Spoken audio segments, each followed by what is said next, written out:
heard about crypto in 2013 from a good friend of mine. That's when I started looking at Bitcoin, and he had just done really well, and he was buying Bitcoin around $30 a pop, and then it shot up to around $1,000. And the whole interest of digital currency got my interest, and I was like, okay, what's going on? So I did some research, and then really liked Bitcoin, and I made my first buy in 2014, and around that time, Dogecoin was coming out as well, and I actually made an investment in Dogecoin because I just like the community on Reddit, and I'm an artist, so I was drawing some fun memes at the time and having a good time with the community, and they were doing some cool stuff. Like I remember a NASCAR driver didn't have a sponsorship, so everyone just put a bunch of Doge together, which was worth nothing at the time. I remember it was like 0.0002 cents or something. So that was happening. You know, water was sent to Africa, all these cool things, and I just liked community then and everything that I was learning. But you know, fast forward to 2017, crypto, you know, had gone through another bear market, and then 2017 it started going up again, and that's when I had switched some of that Dogecoin into Ethereum and Neo and Bitcoin and whatnot. And I missed the first NFT wave when CryptoPunks were released in 2017. But again, fast forward to March 2020, you know, quarantine, COVID happened, and you know, I wasn't working anymore. Everyone like kind of just laid back, and that's what made me start looking on eBay at some of my old sports cards. I was a big sports card collector growing up, and I was looking at some of these cards, and I think what happened with quarantine is a lot of people who collected, you know, baseball cards, basketball cards, football cards, anything, any collectibles, they were looking on eBay to reconnect with their nostalgia, and I was doing the same thing. And I had traveled probably for a few years, and about 15 years ago, and I had sold off my card collection and Jordan rookies and LeBron auto rookies and all these crazy cards. And I was like, oh my God, how did I do this? Because I love them, you know, but I did it to travel, so I can't regret that. But I also collected these wacky, crazy things called Garbage Pail Kids in the 80s when I was a kid, and they just brought back good memories. And when I was looking on eBay, I saw that Garbage Pail Kids, Topps had re-released them in a digital form as an NFT. And I'm like, what is this? And I just missed the mint by about 2 weeks. And it made me, you know, go, and I actually just bought a couple, and I met some people, and they said, hey, come check out. We have a group in Telegram, and you can meet the community. And they all seem really cool. And one of those people who were collecting, who actually made the mint, was Usman, who was the community manager for Topshot, as you know. And he's the one that introduced me to Top Shot. So if it wasn't for me looking on eBay at Garbage Pail Kids, I would have never gotten to Top Shot early. So that was my introduction to crypto. Fast forward, and that's how I got into Top Shot, and that was June of 2020. Well, so all that kind of happened in a short window. Good old thanks to Usman for that one. But take us back to kind of the early Top Shot days, because I think there's a fair amount of people that were kind of around in the early-ish days, but everyone came in at a different point, whether it was before the craze, a little bit after, maybe for certain pack drops, etc. But where did you come into Top Shot? Do you remember what your first pack drop was? Yeah, I do. Cosmic packs had just dropped, and they were beautiful then, and they're beautiful now. And I had just missed the rookie debut drop. That was like right before that.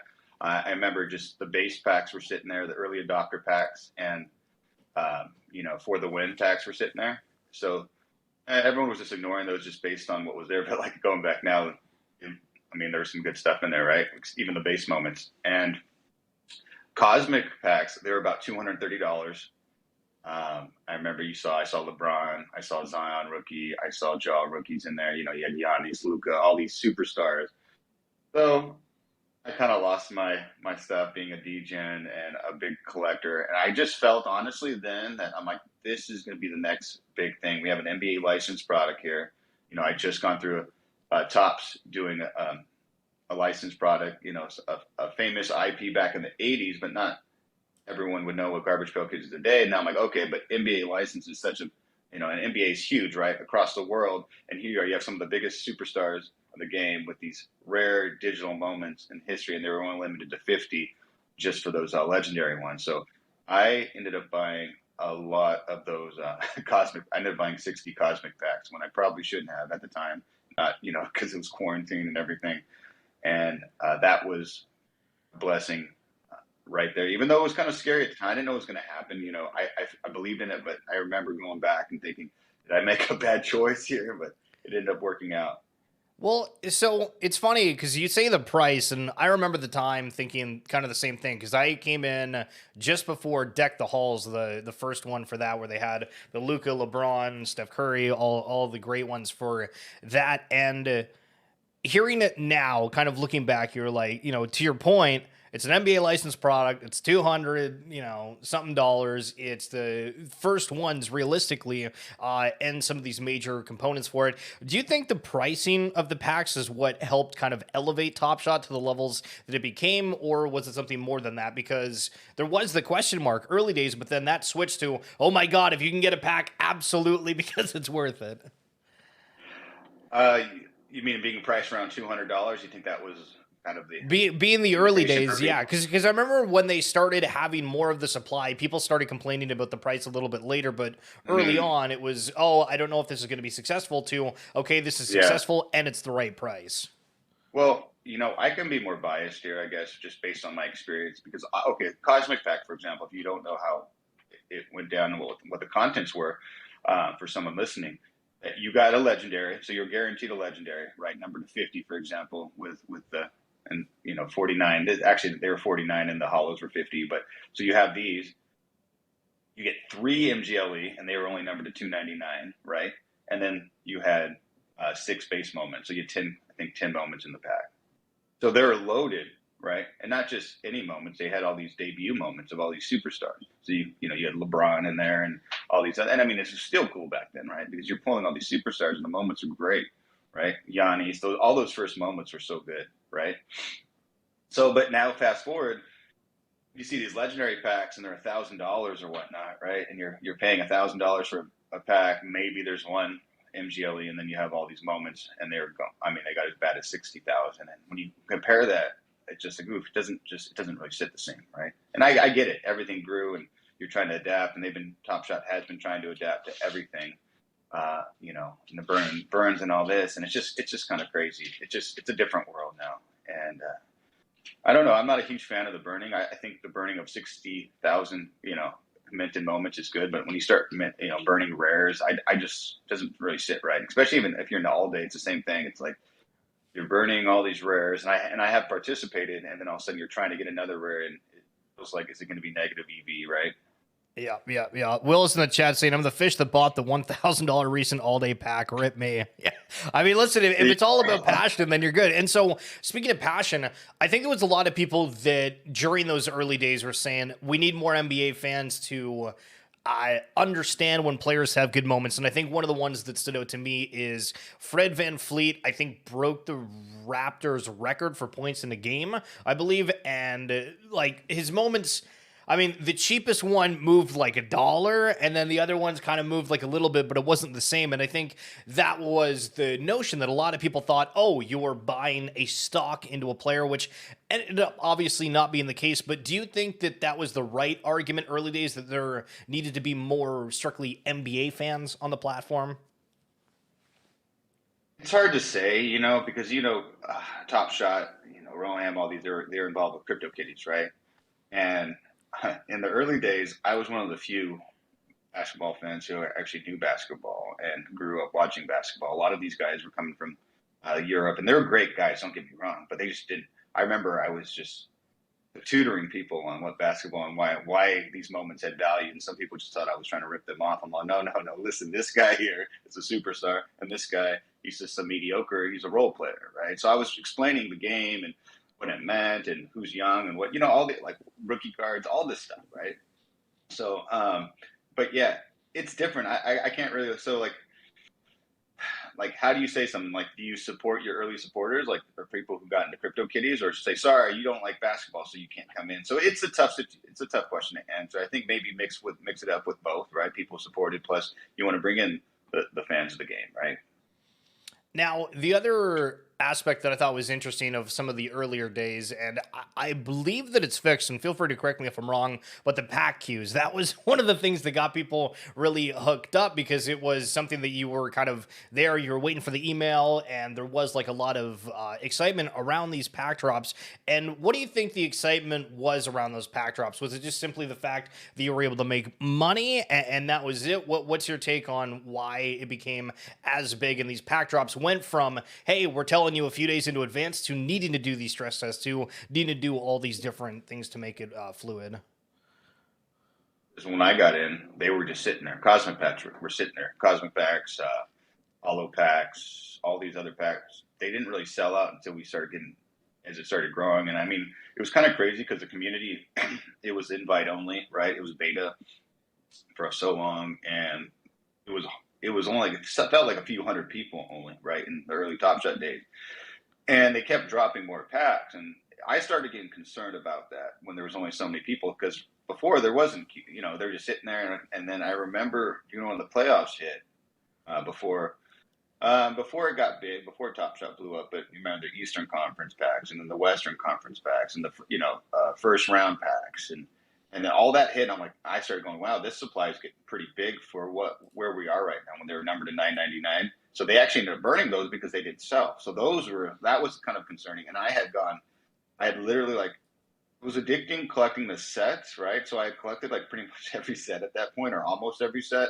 And then I just had to start slowing down, and I had to kind of reevaluate like finances. And I was trying to sell some of my collection, but the cues that you're asking about, that didn't really start until I remember the finals legendary. That was one of the first crazy drops that I remember, that a lot of people didn't get into that, with the Lakers, with that LeBron finals moment, and everyone wanted that. That was a hard one to get into. So there was no queue, and then all of a sudden, boom, they started opening the floodgates a little bit, and then it started getting crazy like that. And then fast forward to 2021, January. I remember that base 2 drop. Those, you could still get those with the LaMelo Top Shot debuts and whatnot. And then February just got chaotic, right? Everybody was coming in, and you could sell these common moments for so much money. It was just, everything was inflated. It went parabolic, right? Right. Well, question for anyone watching in right now, and as well for you, Greek. What do you think was the big catalyst that really got Top Shot mainstream in a way? Because Pat McAfee show, NBA Top Shot broadcasts were saying, "Oh, Top Shot it." There was this kind of virality that happened, and it felt like it kind of came out of nowhere and at absolute lightning speed. So, what do you think was the catalyst for that? Oh, I think speculation, probably, right? People see something moving in value quickly. Everyone wants to get in, and that's what brings in a lot of short-term people, in my opinion, as well, right? And a lot of people long-term. It's great because it built the community, but people see opportunity. You're going to have people also taking advantage, unfortunately. But I think it was all based on the speculation, because it spread like a brush fire so quickly that it was such an exciting time, honestly. And I got caught up in it too. And I mean, yeah, obviously everyone wishes they probably took more profit or whatnot, because I kept putting money back into it as well. It was just fun, right? It was a good time. I met a lot of people and a lot of great supporters. But yeah, I just think people saw it happening, and the people came in, and I talked a lot, and a lot of people were just trying to make money as well. And I think those were the people who also dumped as quickly as they could.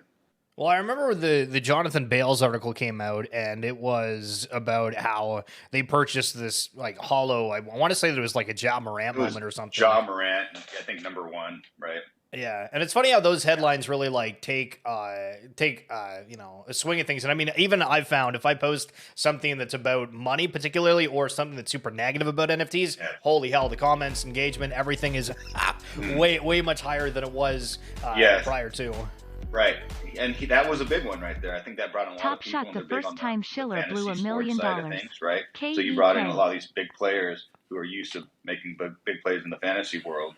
It comes to daily and everything else. So they're like, okay, well, this has potential too. I remember talking to Bales as well. He was trying to get my jaw cosmic, and I'm like, I'm actually holding this one for now. But yeah, I think we had a lot of that, right? We had a lot of these bigger names, people with a lot of followers coming in and buying at that time.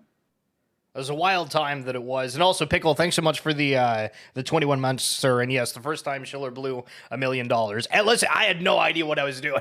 You're right. That's something that I should have done a little bit better. And Quad, it's just wild that all the people that made tons of money on Top Shot are just a bunch of cat lovers. I mean, I think also like the early technology adopters as well, because I agree with that, but at the same time, it's interesting where now, for example, Doodles, for anyone that doesn't know, I guess they bought the studio that did Rick and Morty, and that's kind of the big news headline of the day. Mm-hmm. But I've seen some different comments from people saying, hey, like, you know, go check out the comments of this. People still really hate everything to do with the technology and everything around there. So it's weird that there's like a risk to reward benefit of like, everyone's going to hate you, but you know, the reward might be there if you adopt the technology overall for that. And Negathor, what's up? Thanks so much for stopping by, boss. So continuing with the Top Shot theme here, the decision to have the exact same moment across several sets. So I think like the Cali versus New York, I don't know if that's the right name, and some other collection, they were the same. And if you go from the different moments, like from a common to a rare to I think even like a legendary at some point, they were the exact same moment, but a different rarity to it. What did you think of that decision from Top Shot to do that in the first season? Because I don't think they did it beyond that, but it was kind of weird early on. People, it got backlash from a lot of people. I didn't really mind it as much in the beginning, just because I love, like, for example, like the Top Shot debut of LeBron, for example. It was really cool to have, you had your base moment, and then you had your MGLE, which was cool. But you're right. Then you had a Cosmic and the Hollow, the exact same. So it does start to get a little bit watered down. Some people were hoping for more. What started bothering me is like series were continuing, Series 1, Series 2, Series 3. Like all the moments looked exactly the same. They started doing some parallels this year, which is cool. But I'm like, I thought there could have been more little creative juices flowing when it came to changing up the way moments looked and whatnot, right? But yeah, so I think switching it up and having unique moments for each type of tier is probably for the best, right? I'm just scrolling through some of the websites here. Yo, guys, remember this James Harden? Holy hell. But it's just reminiscent in a way to go back and see this. Oh, wasn't there supposed to be like an unlock for a bunch of moments as well? Like the Series 1. I don't know if that ever happened. I know that there was all these, particularly it was like the Harrison Barnes, I think, Series 1 with the Kings, and it was like one of the ones that had like the most moments that were unreleased in a pack or something like that. How come you think Top Shot just held these packs for like a while? I know that they've done different deals to get like card breakers on them that do it, but what's your kind of just overall thought with the way they handled the distribution for stuff that didn't end up getting released in Series 1 fully?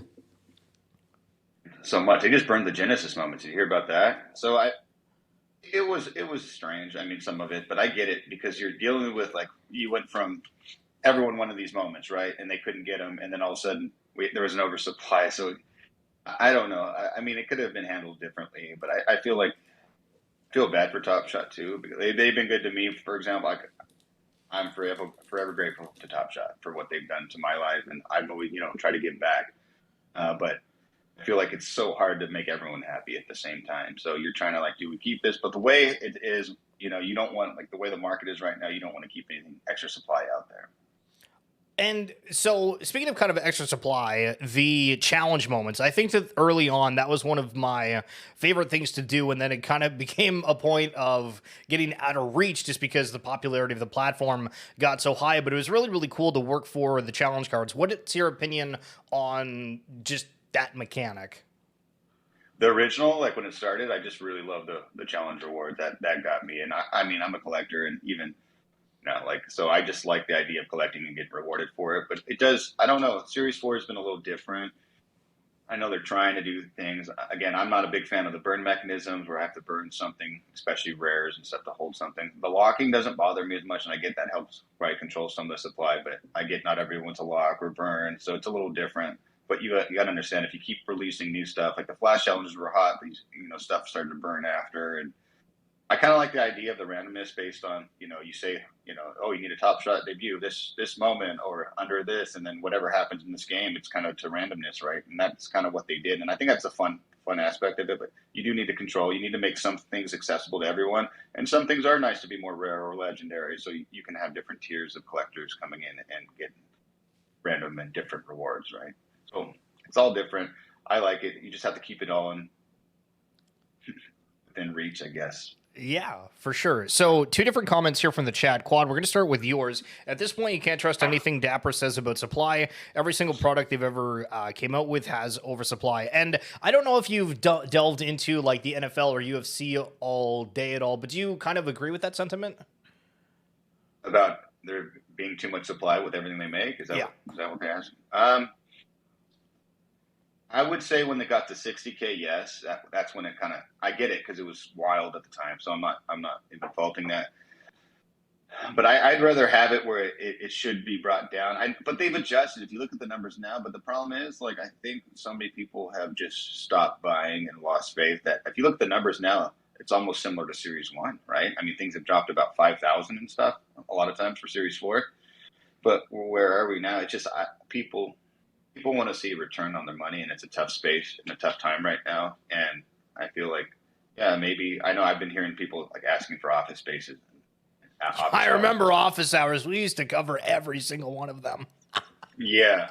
Oh, so I just think they're constantly adjusting, and again, they can't get it right. Like they can't make everyone happy. So I feel like I think maybe we've been waiting for hardcore and whatnot. Is that ever going to happen? I don't know. Maybe if they started bringing more utility like that to a game. I mean, you see how that works. I really love Own the Moment and Jolly Rogers. And, I mean, if you play Rumble with the NFL all-day moments, they do a great job there and stuff like that. So when I like to see utility with moments and with the NFTs, I think that's where the value is. So the more I think you can do that, not just in challenges, but beyond that, I think we're going to see more value, in my opinion. But, yeah, as far as the supply is concerned, yeah, you need to have utility more before. I mean, they need to be bought up and used for something, so you go somewhere, right? So Wind Talkers brought up a great point here and an awesome segue. So the question is, how many people cashed out big and spent the money on DGen mints chasing the waves? And so I kind of want to change that question a little bit. How pivotal do you think the Top Shot success was for the greater growth of the NFT marketplace that followed afterwards? Without Top Shot, in my opinion, that's what really, or it wouldn't have happened when it did, right?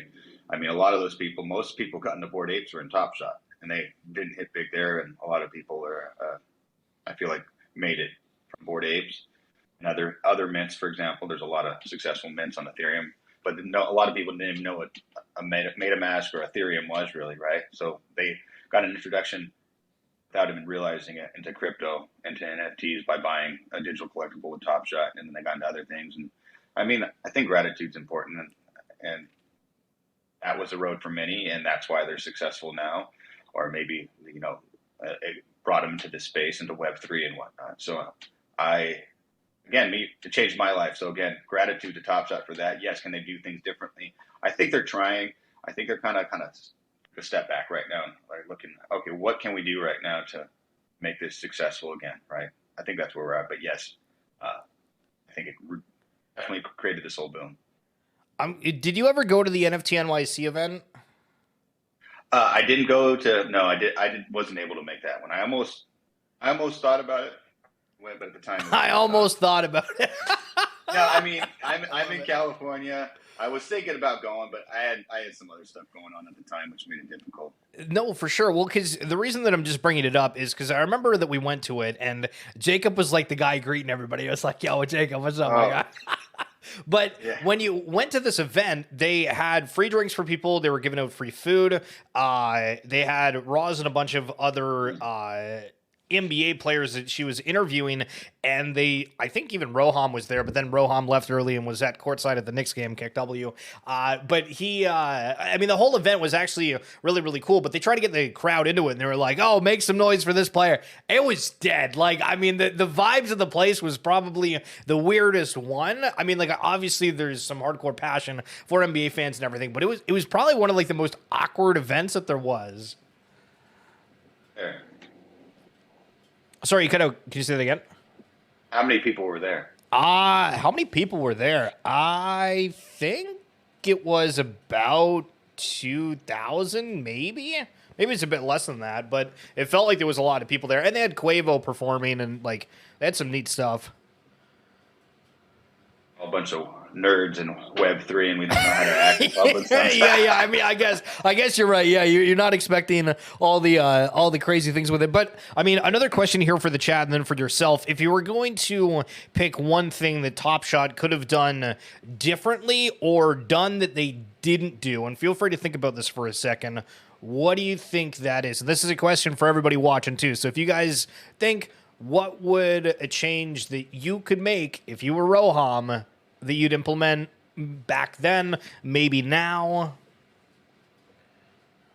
I already said it, and I think this goes back to the beginning, because a lot of us from the beginning, even I was talking to Usman about it, and we wanted hardcore, we want a game, we want to use these moments. I mean, if anyone used NFTs to play a certain game, I mean, again, I go back to Rumble. It makes it so much more fun, right? Challenges are great, but imagine using them on a daily basis. One of my favorite thing to do with my Top Shot moments is, moment ranks, collective XYZ. It's so fun how you ever play that with the boosters and whatnot. I mean, based on the 10-day average of blocks or steals or whatnot, it's so fun. There's not much money in it. It's still $1,000 a day they kick out, I think, or $100 a first it is, and the top 100 get paid, but I always put that in. And it's not really so much about the money, but it's like, all right, you're predicting which players will do great, right? Which players will, who will go above this 10-day average. And it's so fun. And I know a lot of people that I talk to still in Bazaar Stars Discord and whatnot, they still play, and we all love it, right? And I think that has to do with the utility of the NFT.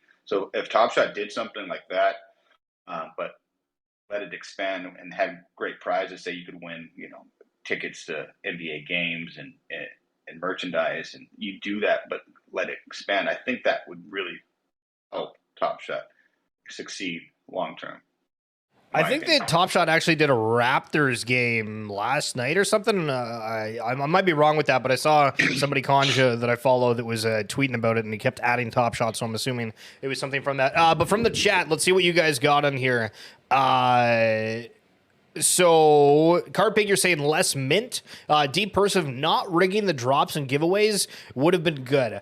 I remember, okay, so let's go on that comment for a second. Greek, do you remember when there was people that had like bigger followings or whatever, and they always hit on a packer, and everybody was like, these are influencer packs, this is shit. Oh, man, I don't know, I don't know. Like I would go forever, for example, and like not get into queues. I mean, I got in early, so I can't complain, right? But I would try to get in, and I would miss too, and or into rewards, right? Like sometimes I'd get mints on rewards that were seriously like the tail end of it, right? So if they were minted to 1,400, I'm like getting 1,380, then 1,370, or I'm getting all these high mints, and then out of nowhere, boom, I get a number one LeBron. I'm like, oh my god! So it's like makes you feel like, what is going on here? But yeah, I don't know. I can't. Is there some flaw in their randomization? I don't know. I can't even comment on that. But I can understand the frustration when people say, "Oh man, I got another pack, or I got a number one, I got a jersey, and I won the pack of tickets." Like, who's that guy on Twitter who won that? Who used to work for him, right? I don't know his name, but yeah, I know you're talking about. He kept hitting, and people were like furious.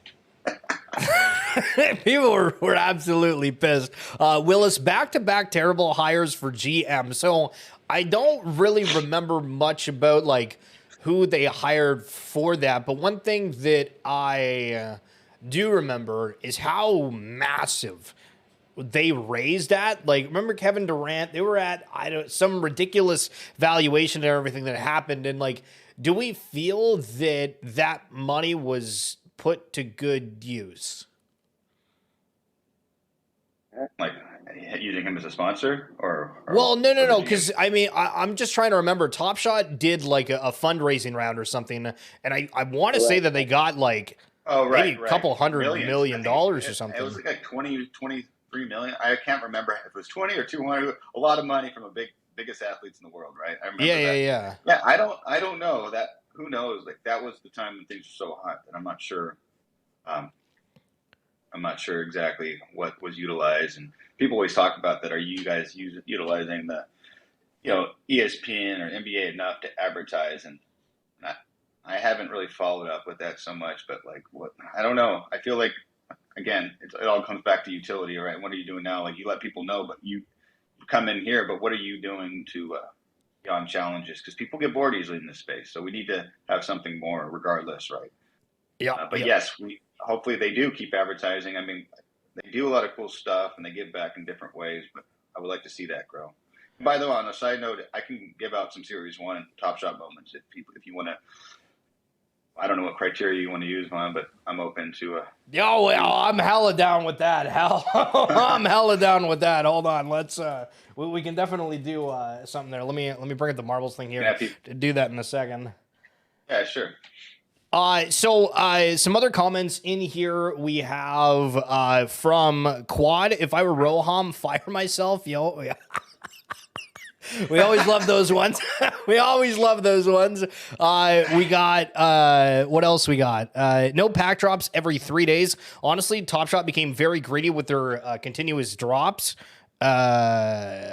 And users couldn't handle them. Yeah, I mean, that's actually an interesting point because I think that people within the NFT space, we have this kind of, I don't want to say issue because I don't know if it's necessarily an issue, but you can only ask people to continually buy something so often, right? Like, I mean, if you think of like Magic or Pokemon cards, sure, people go out, they spend $5, but if these packs are, upwards of $50 to $100 and you're asked to do that every other week, it does add up relatively quickly. Again, remember I was telling you when I was buying even Series 1 at the time, it just felt like they kept dropping then. And I actually was skeptical then. I almost sold off my collection. Really? I'd spent so much money and I wasn't sure because, we all have our moments of fear and whatnot, right? But it was just so much stuff was dropping. And I'm like, I don't know. I started second guessing myself because I'm like, are they just going to keep dropping more stuff? But in the end, they brought more people in. And then there wasn't a lot, right? And then there was like so many people. I feel like, yes, you need to kind of feel out the crowd. You don't want to just keep dropping more and more packs and creating more supply. So it's a give and a take, right? You need to have enough supply where people, I know Roham's big thing was he always wanted people to experience like opening up their first pack. So that was his thing. So I get that, but at the same time, if everyone opens, their first pack and there's in supply, it's like, ooh, you're kind of hurting yourself. It kind of reminds me of the early, the 90s cardboard era where it was just too much stuff out there. It just killed value, right? So you have to kind of have a balance of that. Not doing too many drops, or kind of, it's better in my opinion where some people kind of get X'd out and they don't get a pack if it means survival of the system and the ecosystem and people can go on the market and buy a moment. Not everybody needs to get a pack in the drop, in my opinion. And Willis has commented saying the raise was for the flow ecosystem, the blockchain arguably more valuable than TS. Okay, so yeah, if that raise was for flow entirely, then that's different. But for whatever reason, I assume that was for Top Shot specifically. So I am el wrongo on that one. And Pickle, Top Shot should have had a major presence at every NBA game in 2021. The worst part was going to a game and asking someone who's at the game who spent $1,200 on a seat and they have no clue what Top Shot was. Greek, do you think that it was feasible for Top Shot to do that as a company with it growing like as fast as it did? Because I think my only counter argument with that would be maybe like scaling was way too hard, or maybe there was potentially some kind of pushback from the NBA itself. If there was a pushback from the NBA, that's one thing, but with the funds coming in, like you just mentioned, like all those millions of dollars that were, from the sponsor, from a lot of NBA players and whatnot, right? If that was coming in, it would have been great just to advertise wherever you can on banners or commercials. They should have been just that. Like All Day did a better job of that. Like All Day is part of Dapper, right? And you see them. You see Mahomes commercial all the time, right? When he talks about, have you seen that? Where he's like, if you're watching any NFL game, it pops up NFL All Day. Which moment would I think is the best? And he goes to his legendary moment. Oh, really? This day. And interesting. Yeah. So people go, oh, what's All Day? So they do a great job there. I think Top Shot, in the hype of all things, could have been doing that in commercials, and if they were paying for it, right? They probably, they could have got a lot more on there. I remember a few times they did a few little things, but it didn't last. It has to be continuously, right, and constant. Like just go. Like you need to just nail it into people's ears, right? Now, before we get into the marbles thing, we haven't really talked about your collection itself. So, do you want to give us a little bit of a rundown of what you've collected or what you've prioritized back in the day? Back in the day, and it continued on. So I completed like a DGen would, right? I think I have about 71 completed Top Shot sets.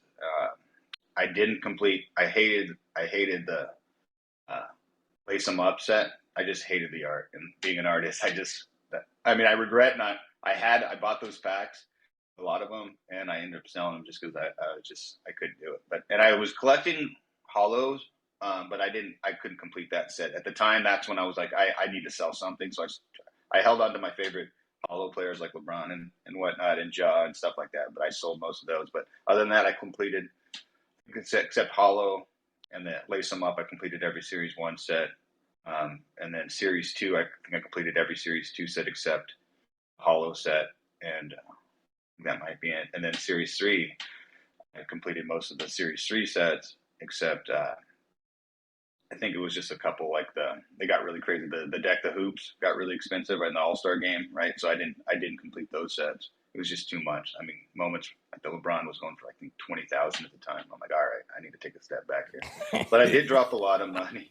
I did like take profits and I put it back into Series 3 and then Series 2 as well, collecting all those MGLE.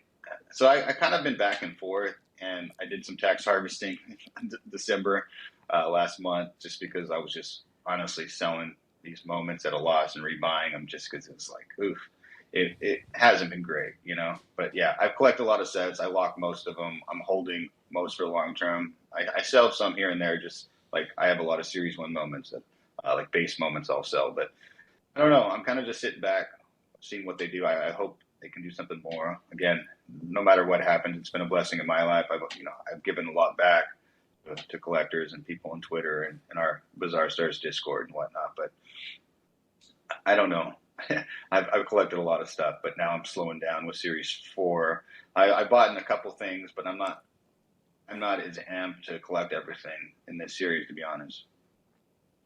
A Quad Top Shot chose Kevin Durant for their spokesperson, which is about the worst one ever.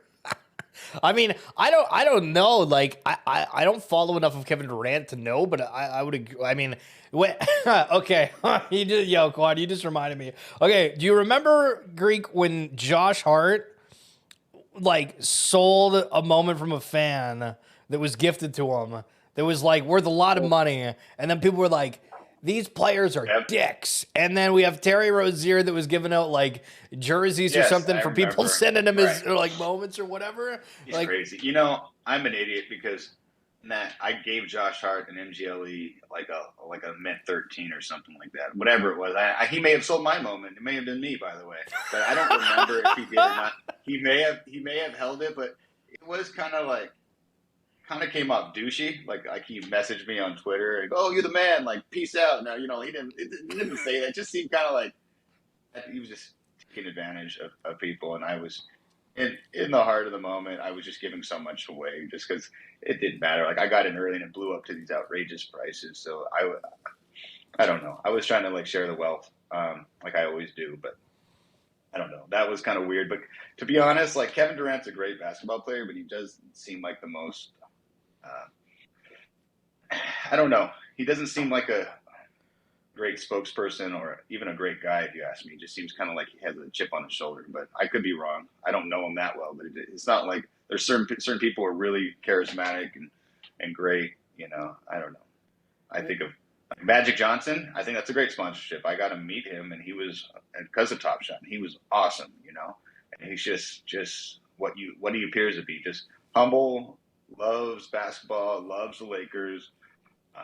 Great guy, businessman, right? So to me, that's like someone we all admire, and I just love Magic, so I'm a Lakers fan. But you know what I mean? Do you see the difference? Just someone who's like great for business and for the sport, but not even trying to shoot KD or just different.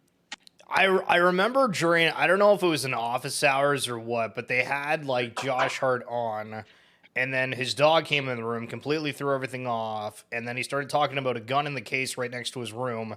And then JJ Redick came out and started like distract. If anybody saw it live, like, it was one of the weirdest things ever. Because I'm pretty sure we were streaming it during the time. But some nice, kind words here from Negathor. Since I know Greek for more than a year, I want to congratulate him for his generosity and his help towards community. He's the one who introduced me to Cardano NFTs, and I made big profits because of this move. Hell yeah, Greek. That's my boy. What's up, my brother? Yeah, he's a good man right there. That's all I've ever tried to do is just let people know about things that I'm into. I'm not always right. We all take chances. Cardano has been good to me too, and a lot of people, came into that space based on some tweets I made about Space Buds originally. Space Buds was the first 10,000 PFP project on there, and it's done really well. And it kind of created a whole boom on that side. A lot of people on the Ethereum side, on the Dapper side, were scared of Cardano. But yeah, a lot of people came in, have done well, and I'm happy to help wherever I can like that. And I'm still, I still have my project Bizarre Stars on there as well. And we have our Series 2 coming up probably in a month or so and working on that. So it's fun to share the wealth again and just so many. I'm blockchain agnostic. I love it all. I got into Bitcoin, Ethereum, Dogecoin, and Wax. I told you, like with Garbage Pail Kids and Cardano. It's good to learn from all these different chains and how I think interoperability is going to be the next big thing, right? When everything's just going to be seamless. Agreed. Quick question here from Pickle. Are you buying Cardano right now, or are you just holding? And I'm assuming like Cardano NFTs. I'm always okay. What's great right now is when I got into so how did I get into Cardano is the first question. Yes, I am buying. I'm holding, by the way, because it's cheap right now. Cardano got down to it got to $3 at one point, went down to a quarter. It's around 36 cents or something right now. But what happened, Space Buds, is how did I hear about Space Buds day one? This was March. This is right after the 2021 Top Shot boom. It was booming in March, right? So I was doing some trades with this project called Ethman on Ethereum. Ethman was an awesome project. They were the first action figures, kind of like Masters of the Universe, and comic books on Ethereum. And what was cool about that, my friend Zeeg told me about it. So you could open up an action figure that was in a package, and it would reveal like a 3D figure. Same thing with comic books. It came in like a sealed CGC case, and if you opened it up, you could read the comic book pages and whatnot, right? But he told me about Space Buds, and that they were trying something on Cardano before there was even smart contracts. So there was not even smart contracts, but he had this whiz of a dev from Germany named Alessandro, right? And Alice, what he did was he found a way where you could send Cardano to a certain address and it would bounce back and shoot an NFT back in the code he created, right? So before smart contracts even existed, they were getting built. He found a way to mint, and the mint was phenomenal. So imagine you'd send them out of Cardano. People kind of messed up because they were using a Coinbase wallet, and if you can't use an exchange wallet to buy an NFT, you'll lose your money because you don't hold it's custodial versus non-custodial and whatnot. So you want to make sure you're holding an asset. At the time there was a wallet called Yori. Now the new wallets are Nami that Alex actually created, and Eternal became a big one that I use. But so anyways, once you sent this amount of Cardano, it shot back and it would mint the Space Bud right there, the 10,000K collection. And I ended up minting a bunch of these things, and it was great to see it. And that created a whole boom on Cardano. A lot of people started creating projects. I ended up creating a project, the first basketball project, Bizarre Stars. A few months later, it was awesome. So that's what created it. So yeah, to answer that question, I love Cardano. There's so many projects that have done really well lately. There's a lot of gaming and development. There's staking. You could stake Cardano on these wallets and receive about 4 to 5% back. And you can actually nothing gets locked like Ethereum. So you can actually make passive income in that wallet and you can send that money anytime, and nothing gets locked. So you're just constantly, you have access to your wallet and you just make money. So it's a nice thing. That sounds fantastic. Now, before we get into more of the deep dive about Cardano NFTs and Bizarre Stars, you mentioned the Series 1 moment. So, guys, we got the Marbles app up here, and so what I need you to do is type !play in the chat. I'm going to give you about another 20 seconds to do that, and then we are going to find a winner in here, and once again, it is we'll do top three. !play. We're going to do top three. Yo, the freak! I love it. To give back, man. All right, so we got Quad, Ray, Kicking Bull, Dunder Horse, myself, which if I win, that doesn't count. Nagathor, Distressed Pickle, 3D Hen, Carpig, Depursive, Yogi, Wind Talker. Okay, guys, listen, we're starting to get in here. Hell yeah, Good luck, dude. Oh. So, before we start the race here, is there any Cardano NFT alpha that you have? Is there any specific collections you're kind of looking at right now besides your own? On Cardano? Yes. Okay, there's a lot of good ones. So, actually, one big one that I love, besides Space Buds, which they're actually within a transition right now, but one that's been great is Clay Nation. They actually got a sponsorship they did a collaboration with Snoop Dogg, actually, and the creator of Cardano, he's been active with Charles Hoskinson and also Champ Medici, who's Snoop's son. So they actually, do you remember Gumby and whatnot, like Clay Nation and whatnot? So they do like Clay Nation with everything where they'll take actual clay and just make cool NFTs out of it. But they created their own staking. They've done really well. The floor on these, and by the way, the floor on these, when you got about 4,000 to 5,000 Cardano for Space Buds and Clay, they're like the blue chips over there, and that means they're going for about $1,500 to $2,000 right now USD with the current price. So Clay is one of the great ones. There's another. There's so many great projects right now. There's a project called Dirt Birds. There's a Veggie Mates. It's been a great one. There's all this staking involved. There's Tavern Squad is a new one that came out. There's so many different projects that are using utility in gaming and whatnot too. There's one that blew up called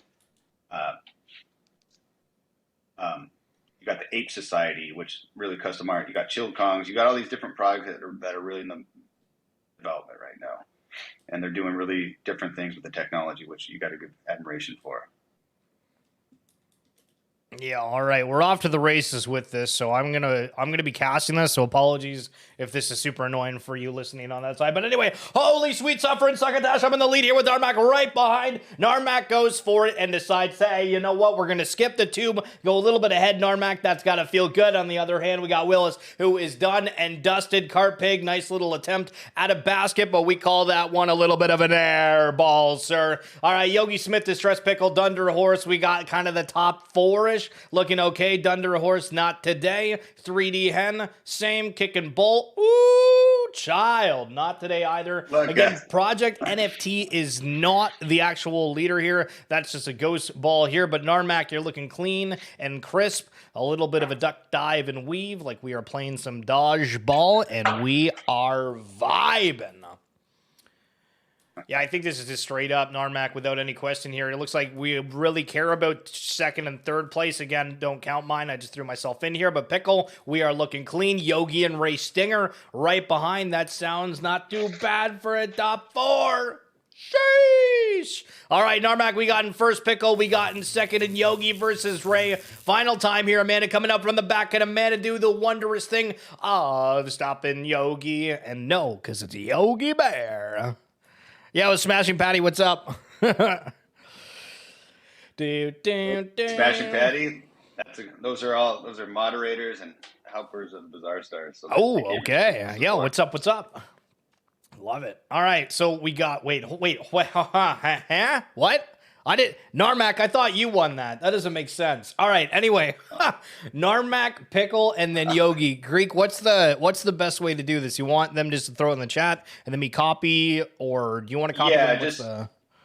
You can grab it because I'm not on Twitch right now. I'm still in Discord. So can you just get the names and yeah, for sure. Yogi, are you sure you want to give it away? All right, if you're okay with that. So Narmac, Pickle, and Nagathor, if I can get your Top Shot names in the chat, that would be wonderful.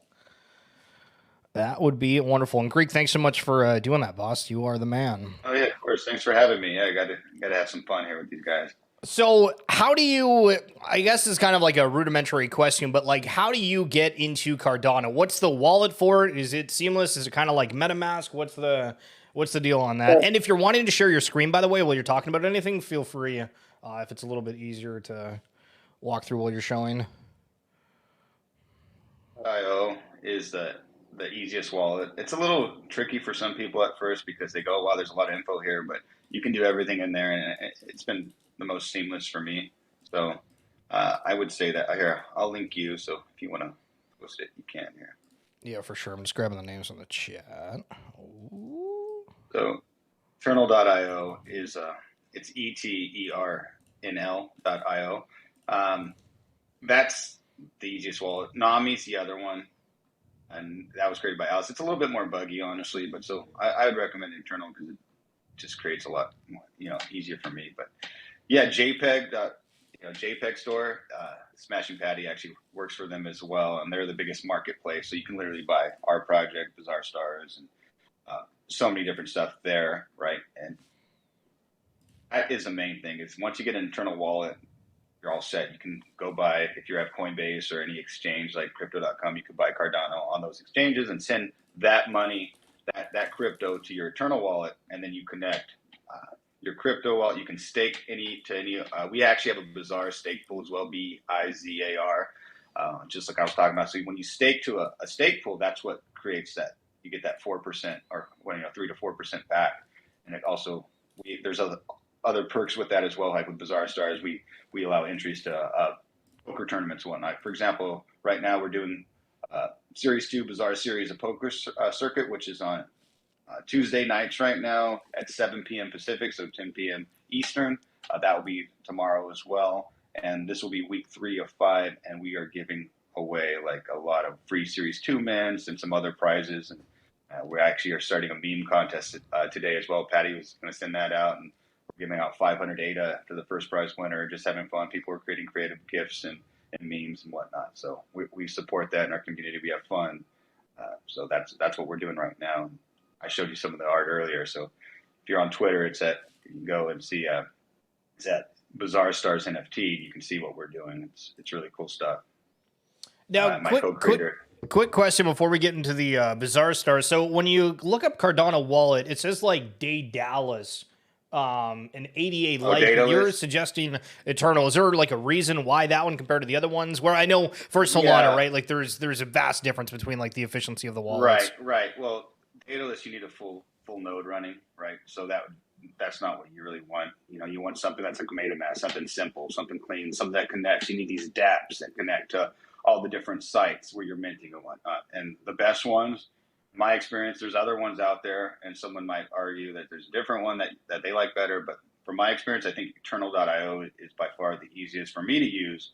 And you can add more wallets to it. And it's just based on, MetaMask connects to a mint site, for example. If you're minting something on Ethereum, it's seamless. And also Eternal makes it easy to connect. If you have a ledger, you can connect to the ledger easily on that as well. So it just, for me personally, I just recommend that one. Nami's good too. It's just a little different. It's harder if you have multiple wallets, it's a little harder to transition through and all that. But everything's there. If anyone ever has any questions about it, you can always DM me, or if you can't find me in Bizarre Stars Discord as well. All that's linked in Twitter. All right, Greek, give us a lowdown about Bizarre Stars here. I got the website up. I can scroll through it. Just give us, tell me what to do or tell us about it. All right. Well, okay, Bizarre Stars. I had this vision actually in about March of 2021. I started drawing Freak, which is a Greek freak, right? So I drew him out, and then I'm like, it'd be really cool to create a basketball project, reimagining basketball stars. It's monsters, zombies, robots, droids, and just having fun with it. And I imagined them with these cool circular borders, and each border being different, like having all these different traits, some being animated. I just wanted to have fun, because again, I think that's like a mix of my love for basketball and sports and Garbage Pail Kids kind of going back because they were always making fun of stuff. So just having that, I just love that wacky twist to things. So a friend of mine, Stag Wolf, he's my co-creator. Like him and I were going back and forth at the time, and so we ended up just thinking about what we wanted to do, and I kind of I pitched my idea, and he liked it. He had a comic book background, so we started just kind of come up with ideas, and I met a bunch of these. Remember, I got into wax first when I was on with Garbage Pail Kids, and that's where I got into Top Shot, like I said. But that's where I met this other project called Crypto Twerps I was an artist for, and Stag Wolf was also part. I brought him into that one as well. But I met a bunch of artists on Ethereum and all across the world. A lot of work in Mexico City, somewhere in the UK, in different places. So we ended up bringing on about, I think, 8 artists for Series 1. and we dropped that in October of 2021, and that was a great success. And there was only 2,000 in that Series 1 collection. And similar to Top Shot, what I did, this idea, we wanted to reward our collectors, so we dropped 575 Series 1 rewards. And so Series 1 will always have the most value. Those Series 1 and those Series 1 rewards, there's only 2,575 total. They're going to be a whitelist as well for our Series 2 set coming up here next month, as well as the series. We have also Series 2 promos available in our Discord. They're only about 28 at each, which is not very much when 8 is at 36 cents. So they're affordable for everybody. They're limited, but also if you complete the Series 2 promo set for Bazaar Stars, there's only 8 of those promos. You're gonna get 50% off our public sale, and you'll be able to buy up to 5 Series 2 NFTs with that. So we've been developing this whole time. We've done some fun stuff. I mentioned Space Buds earlier. We did a derivative set called Bazaar Buds as well. We've done different promos. We've done exclusives. We've had a lot of different collaborations. Series 2 is our very anticipated set. That's why we threw this whole poker tournament to really talk about it. I'm working on a Bazaar paper right now where if you don't know what I'm talking about, like, what is this? I'm putting all that alpha, all that info is going to be loaded in that paper. It's almost done. It'll be released before Series 2. And we have big plans for the future too. So after Series 2, like I said, we're going to have Series 3. It's going to be a little different. It's going to be pretty much just collector rewards. So if you collect a certain of our collections, you're going to be able to, grab the Series 1, the Series 2, maybe a promo set. First promo set, the Series 1 and Series 2 promo set combined will yield a Luca reward. They'll all be 1-of-1, all unique with different either different background, player trait, or border. And then eventually we're getting into a game. I always wanted to make an NBA Jam type game, like just that old school pixelated game. And we're going to get away from NBA likeness after Series 3 and create a whole nother set. And that set will be on chain. That'll be utilized in this NBA Jam type game where people can hold their NFT, they can build it, they can sell that upgraded NFT on the marketplace. So that's the big plan for us right now. But it's an ambitious and a longer roadmap, but we're just doing one step at a time right now. So quick question for you, because you're doing stuff that's kind of related off of these players. Have you tried connecting with them or doing anything like that? Well, I've talked to some players, not related to here, just through on Twitter, so some basic interactions. But no, I mean, this is a parody set. Let's get that straight. Like, it's a parody set. We're not directly affiliated with them, and this is art. And there's always a thin line with that. So that's why I definitely want to get away from the NBA player likeness when we get into gaming, into more ownership, right? When you come into like having the full rights of those NFTs to be able to utilize them in different ways. So the idea of this was fun and more of a tribute, and that's what this art is. And then we're going to utilize those NFTs from Series 1 and Series 2 more as redemptions for other cool things. But you'll be able to stake these OG NFTs as well for Bazaar token that will be coming. So we're going to have our own token as well that will be utilized in the game that we're making. And it's going to be like a Bazaar Stars evolution concept. How come you decided to do things on Cardano? Because I've seen a lot of announcements from collections that are, gone to Polygon, for example, with the gaming focus in mind. And I think that realistically, if somebody's built something that's somewhat successful, they have the opportunity of deciding, hey, where do we want to do stuff? And a lot of people do other collections elsewhere. So do you think that you're going to stay on Cardano forever? Is it going to be elsewhere? And then back to the original question, why do you pick Cardano? Really, it was a tough decision at the time, but it kind of went back to Space Buds. I really give props to my friend Z for what he created with Alice. And I just liked the unknown. At the time, it was kind of an untapped resource, an untapped ecosystem, right? Blockchain, nobody had really exploited it. Ethereum at the time, gas was ridiculously high. So obviously Ethereum would have been the easy choice, right? Because a lot of friends creating projects that I knew, and a lot of people I knew were on Ethereum. So everyone's like, oh, they already knew it, right? They already had made a mass. So if it was just for money, of course, I never did this for money in the first place. I did it because I love art and I love connecting with people and building something great, right? But so that's what I didn't do with Ethereum, but I almost went to Polygon. Remember House of Kiba was on Polygon. I almost went. Kiba was a friend of mine. Then he kind of is not involved in that project anymore, unfortunately. But we almost went on Polygon because of him. So that was a kind of a choice because there's no gas fees with Polygon. And Polygon's kind of weird, though. It's just kind of buggy. People have a hard time transitioning between Ethereum net and the Polygon net if you ever transition. Sometimes it's easy with airdrops and whatnot, but that was a little different. But and then there was Cardano and there was Dapper, and I didn't really want to put a basketball collection right on Flow. That was kind of, but then again, they came up with so many different projects on Flow anyway. So that was kind of another option. But we went on Cardano because there was nothing on there yet. There was no basketball collections. It was untapped. And I thought, let's be the first, right? Something that's nice about being the first somewhere. That's cool. That's interesting point. And I think there is that first mover advantage. Do you think there is? I mean, when you're trying something new like that? Yeah, of course there is. I mean, that's what people always speculate, right? Like, for example, let's go back to Space Buds. It was the first PFP collection on Cardano, the 10,000. There was a couple NFTs minted. Actually, Alessandro, the guy remember I was talking about the tech who created the Space Buds? He created the first NFT on Cardano, and he did it as a test because he's the one who figured out how it worked. And he minted 100 of these like berry NFTs. They look like strawberries, right?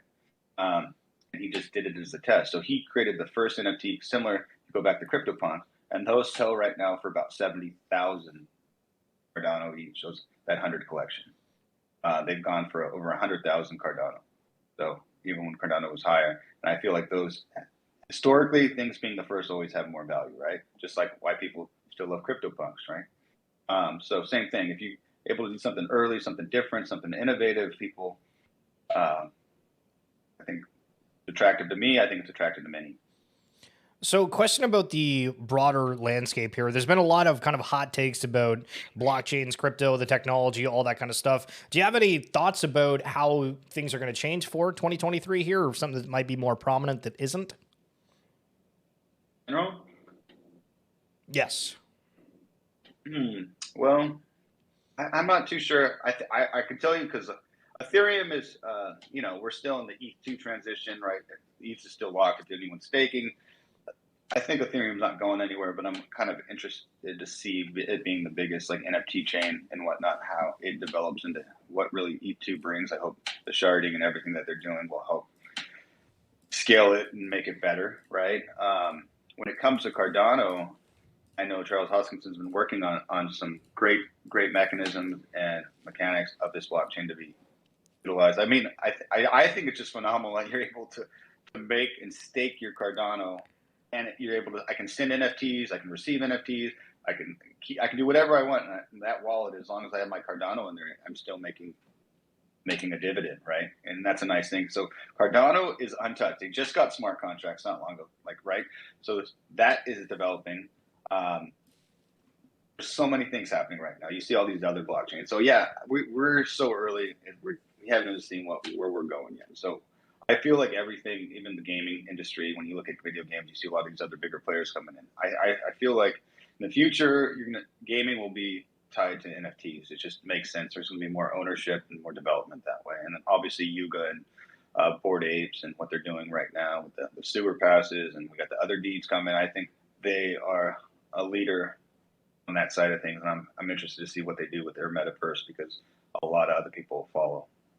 Do you view Yuga as untouchable in terms of competition? Right, all empires fall in time, right? So I would never say that, but we'll see. Right now, they are there. They're doing good things, and you don't want to ever take anything for granted. You just need to keep pushing. But right now, they are pretty amazing, and they're doing good things. But yeah, it's hard to say. I would never say anyone untouchable. So we got a few people that are tuned in that are from your community as we're wrapping up here. Is there anything that you're wanting to say directly to them? Oh, I appreciate everyone who supported. And if you guys haven't been in our community at Bizarre Stars, please come check us out. We're awesome people. We're always like giving. We're always here to help. That's what we do. If you love basketball, if you love NFTs, you love cool art, that's where we're all really about high quality art and just having fun. And if you love sports, great. If you don't, you're still invited. Come and hang out because we just have a good time, give a bunch of stuff away, and we're developing some cool stuff. Love to hear it. Guys, I've thrown Greek's Twitter as well as the Bizarre Stars Twitter down in the chat if you're wanting to give them a follow to keep up to date with everything. Greek, I appreciate you giving us so much of your time. We've been well over an hour here, and I really, really appreciate it. Hey, I appreciate you. It was awesome talking to you guys, and it was a good time. Love it. All right, guys, let's throw some W's up in the chat for Mr. Greek Freak, and we'll talk soon, sir. Appreciate you. Have a great day, brother. Peace, peace. Yo. There we go. Yo, I love reminiscing of Top Shot, eh? It's just one of those things like, man, everybody understands. And I think this might be kind of like a weird take, but I would argue that we don't have anything in the space anymore that everyone's like, oh yeah, like we can connect, we can talk, we can do that like we did back then when everybody was a part of it. And it's cool to be able to reflect on the times that were.